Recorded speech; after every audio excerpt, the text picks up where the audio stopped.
Alright guys, so today we're going to be installing the rear strut bar.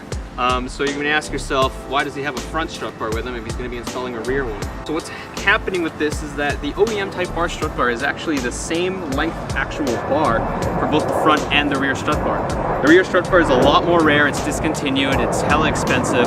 So what I actually ended up going is actually going out and buying a pair of the brackets that would go at the ends from Integra Imports. Now all I have to do is disassemble the front strut bar, take out the OEM brackets for the front, and then just install these rear ones, and we have ourselves an OEM rear strut bar. So without any further ado, let's get started. So you're gonna have to find a hex screwdriver or socket driver to hold this in place while you will be turning your 12mm on the other side. So hopefully this works out, because some front strut bars, depending how they're on their condition, have these bolts kind of have fused onto the metal bracket. So hopefully that's not the case here and we're able to loosen this up. So we're gonna give it a try and hopefully it works out. Yes. So we got it going. So I'm actually surprised how relatively easily that came off. And there you go. So that's one off. Now we're just gonna do the other three.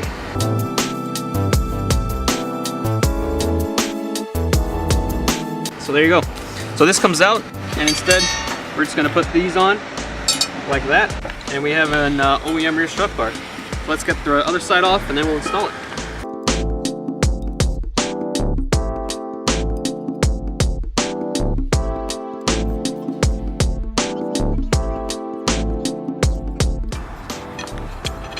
So you can actually just reuse the same hardware now on the new brackets on the old ones. So you can just cast these aside.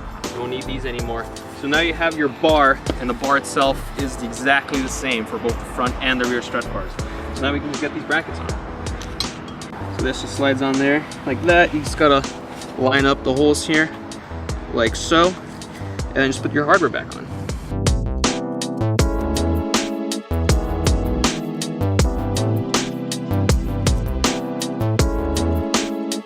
And then same thing for the other side.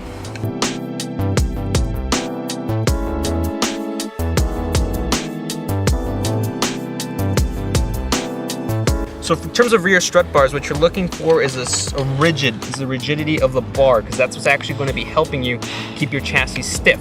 A bar like this one, for instance, that has a hinge on the end here isn't going to do you much good, because as tight as you put this is going to loosen up over time, and eventually this is actually just going to not be very rigid at all. It's just going to be moving around. Like this is how I took off my old one before installing this one. So this is not going to be very helpful, not actually going to be doing a whole lot in terms of keeping your chassis stiff. So the OEM rear strut bar is actually a great bar in terms of performance, because it's basically a one-piece thing. You have the 2-point connecting here to the brackets, so this is never going to be actually moving or anything in any direction. So this will help keep your chassis stiff and will actually help you perform in terms of handling. So now we're just going to tighten these, same thing with the same tools as before, and then get it on the car. So don't over tighten it, just tighten it to the point where you need to start using excessive force to tighten it.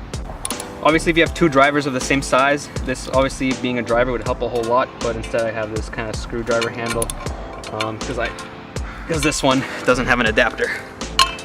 And that's it. So now we have our OEM rear strut bar. Now we can actually get it installed into the car.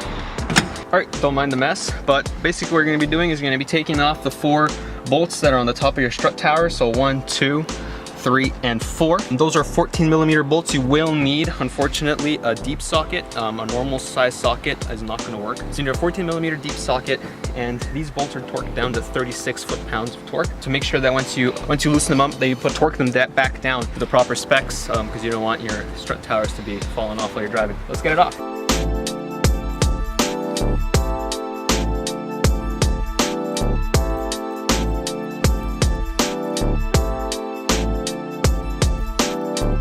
All right, so you may or may not need a breaker bar for this step. If your bolts have been torqued down to the proper torque, you shouldn't need one.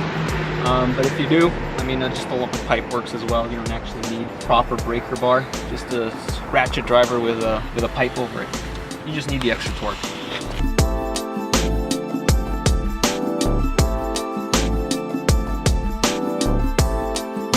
So once you get the bolts off, all you have to do is just line up the holes on the brackets to the strut bolts. So it should just fall in, as these are OEM copies.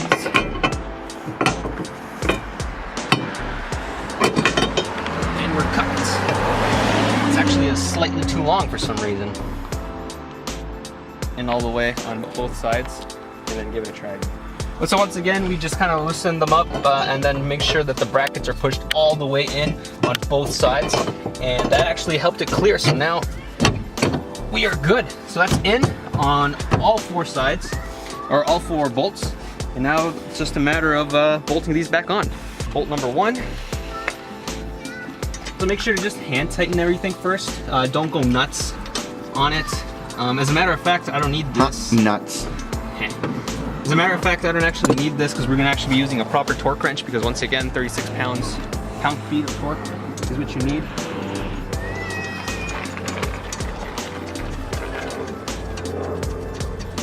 Let's go on that side, this side.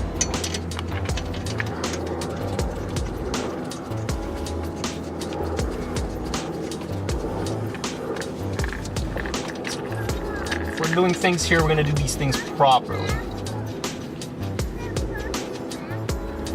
Alright guys, so now grab our torque wrench. So as you can see here, there's a little dial here, and you can move it to whatever torque you need it. We need 36, so that's where we are, 36 foot-pounds. We're gonna put on our 14mm deep socket, go to town on these bad boys until this thing clicks. 36 foot-pounds. And that's it. So we have successfully installed an OEM Plus rear strut bar. I'm super happy with it. I'm so glad I got these brackets. It will actually help a lot. Now I actually have to get another front strut bar to actually use as a front strut bar, because I don't actually have one at the front going on right now. But yeah, super glad we did this, and it turned out great.